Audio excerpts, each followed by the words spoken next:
जो पाकिस्तान ऑक्यूपाइड कश्मीर में जो कैंप्स हैं और उससे आगे जो मरी आपने बताया, इससे इसमें से इन कैंप से टेररिस्ट को हटाया जा रहा है। शक पाकिस्तान को यह है कि इंडिया अटैक कर सकता है, इंडिया रिटेलिएशन कर सकता है, तो वहां से उन टेररिस्ट को खाली कराया जा रहा है। हमें इंडिया से खतरा है कि कहीं इंडिया हम पे महदूद फौजी कार्रवाई ना कर दे या फिर हमारे से मुकम्मल जंग ना कर ले। इस वक्त पाकिस्तान की गवर्नमेंट डरी हुई है। हिंदुस्तान के सरकार ने बोला है कि इसका जवाब हम जरूर देंगे और भरपूर देंगे, और कब देंगे इसका नहीं बताया गया है। मेरे हाथ में अगर अथॉरिटी होती दोस्तों, महादेव की सौगंध में इनके नाक से ना लकीरें खिंचवा देता। जब भी हिंदुस्तान आगे बढ़ता है या बात करने की कोशिश करता है, पाकिस्तान की तरफ से कोई ना कोई चीज हो जाती है, चाहे वो पुलवामा हो, चाहे मुंबई अटैक हो। हमारे मियां चन्नू के मकाम पर ब्राह्मोस मिसाइल आकर गिर गया।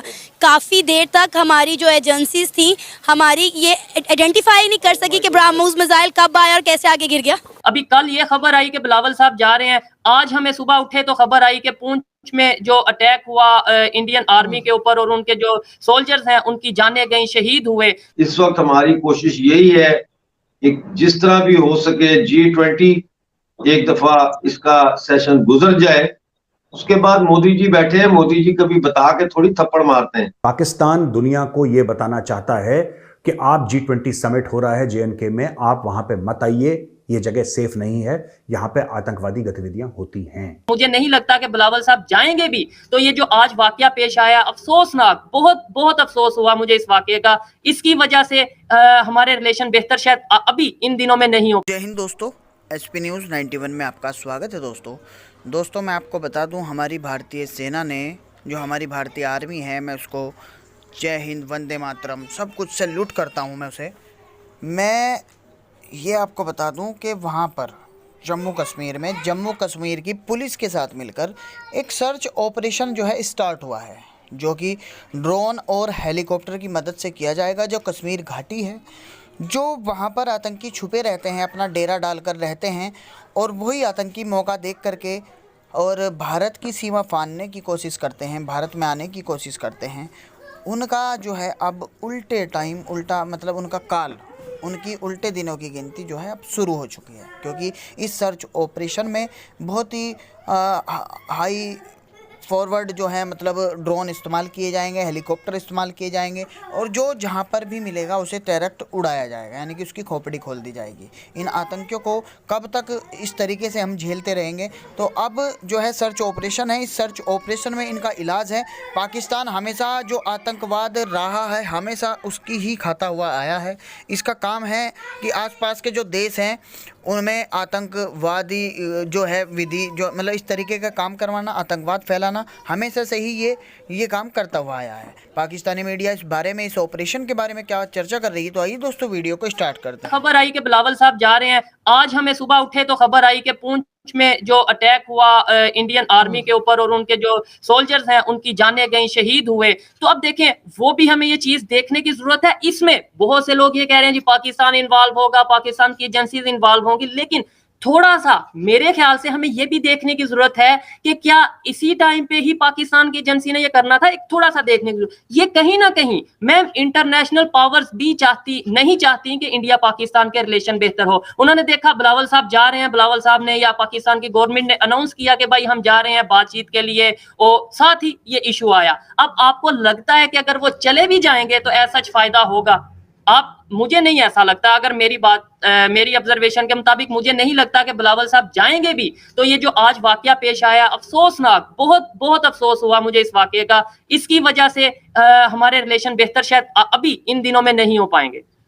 देखिए, इस किस्म के हादसे जो है उसकी वजह से रुकना नहीं चाहिए। बहरहाल मेरा ख्याल है बिलावल भुट्टो जरदारी को जाना चाहिए और अफसोस भी करना चाहिए, और उस स्टेटमेंट पे भी अफसोस करना चाहिए जो उन्होंने इंडियन प्राइम मिनिस्टर के बारे में दिया था, और जिसपे पाकिस्तान ने भी काफी नापसंदीदगी का इजहार किया था। लेकिन जो आम पब्लिक है, आपके ख्याल से वो चाहती है कि टर्म्स बेहतर हो, लेकिन ट्रेड जो है वो तो हमने खुद ही बंद की थी, वो तो भारत ने बंद नहीं की है।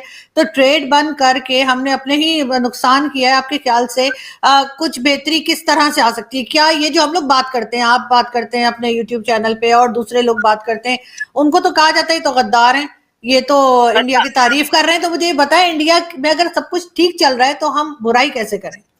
बुराई कैसे करें। आपने बोला पब्लिक क्या चाहती है, मैं पाकिस्तान की पब्लिक से शायद जितने ज्यादा इंटरव्यूज मैं कर चुका हूं इंडिया पाकिस्तान को लेकर, शायद उतने उस तरीके से और उतने ऑथेंटिक वे में शायद कोई नहीं कर पाया। मैं कश्मीर गया, मैं सिंध गया, मैंने लाहौर में विजिट किया, पंजाब के मुख्तलिफ एरियाज में, गुजरांवाला में, वजीराबाद में, गुजरात में, पता नहीं कौन कौन से सिटीज में मैं गया। वहां पे मैं कहता हूं 99% लोग ये चाहते हैं कि इंडिया के साथ रिलेशन बेहतर हो।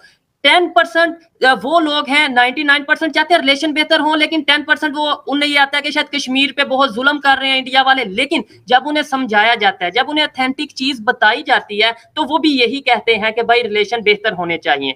अभी आपने ये कहा कि भाई पाकिस्तान की पब्लिक की क्या ओपिनियन है। अब मैं ये समझता हूं कि पाकिस्तान की पब्लिक की ओपिनियन तो यही है रिलेशन बेहतर हो, लेकिन पाकिस्तान की पब्लिक की जो ओपिनियन है वो मैटर करती नहीं।